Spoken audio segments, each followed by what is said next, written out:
Bene data, reka tuganire ku jambo ry'Imana. Turi abantu b'Imana kandi turi mu bwiza bw'Imana. Imana ijya kuturema turemye mu shusho yayo, ituremana guca bugufi, ituremana ingeso nziza. Imana yaturemanye urukundo, Imana yaturemanye amahoro no kubana n'abantu bose amahoro. Mu bantu Imana ikunda turi aba mbere, kuko iduhuza w'amaso bwije nuko bukeye. Urebye inzu inyuramo, urebye ubuzima ubayemo, urebye uko wifata, nawe wahamya neza ko uri umwana w'Imana, kuko Imana ireberaho icyarimwe.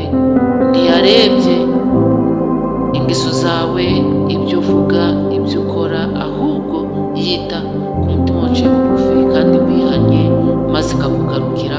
Niyo mpamvu nshaka kubwira ijambo ry'Imana dusanga mu Ngoma za 2 ibice 7 umurongo wa 14, aho Imana iri kuvuga ngo turi abantu b'Imana, turi abantu bayo.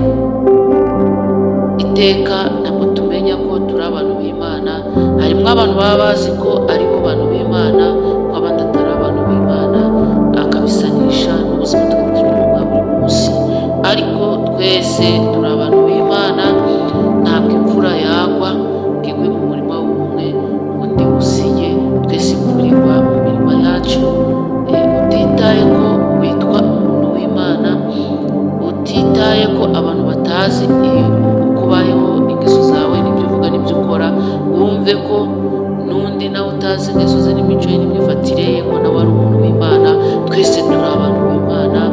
Utarebye ngo uriya muntu asengera mu ririya torero, utarebye umuntu uriya asengera mu ririya torero, ahubwo twese turi abantu b'Imana. Imana iratuzi, izi aho dutuye, izi imirimo dukora, izi uko turyama, Imana izi n'uko tubyuka. Twese turi abantu bitiriwe izina ry'Imana. Umurongo wa 14 mu Ngoma za 2 ibice 7 ari kuvuga ngo maze abantu banjye bitiriwe izina ryanjye nibicisha bugufi bagasenga. Abantu b'Imana, Imana ishaka kubabona baciye bugufi bagasenga. Iyo umuntu ari gusenga aba ari kuganira n'Imana. Imana urayibaza, ukayibwira ikibazo ufite n'imbogamizi zawe z'ibintu ubona ko bitari gutungana cyangwa se ibintu bitari kugenda neza. Ukabwira Imana ati, Imana ndikubona ibintu bitari kugenda uko bishaka, muri njye ndikubona nta mahoro. Hari n'abandi bumva ko gusenga bitabareba. Hari n'abandi baba bari kuvuga ngo dufite abantu badusengera, kuko bo badasenga. Iyo turi gusenga bumva ko amasengesho yacu yose turi gusenga kari burengere buri umwe wese. N'ubundi niko biri, kuko amasengesho yacu Imana irayumva, ariko amasengesho y'umunyabyaha agera imbere y'Imana yabaye nk'ikizira. Niyo mpamvu Imana yaduhaye Yesu Kristo ngo adupfire ku musaraba.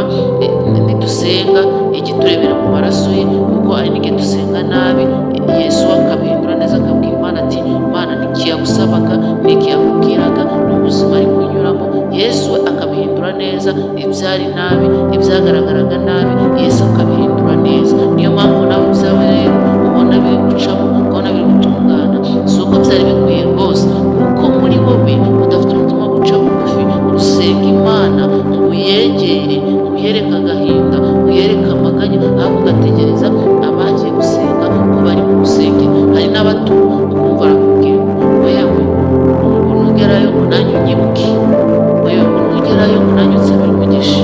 Abo bose ntabwo abaciye bugufi. Imana ibishaka ngo buri wese yigerereyo ayibwire ikimubabaje. Hana ntiyategereje ko bazamusengera. Hana ntiyategereje ko hari umuntu uzamugirirayo. Hana ntiyategereje ko hari umuntu uzamusabira umugisha. Ahubwo we yaragiye ajya mu rusengero, arapfukama mu rusengero rw'Ishilo mu gihe cya Damusi, arapfukama arasenga avuga ngo Mana, mfite iki kintu kimbabaje, iyo ndya sinezerwa, amarira ni yose, agahinda ni kose. Amaze gupfukama aciye bugufi arasenga, utambye akimubona yari azi ko Hana amarira ye ari uko aba yasenze afite agahinda n'ibindi. Kumbe Hana yarabuze urubyaro, ngo genda amahoro, Imana iguhe icyo usabye.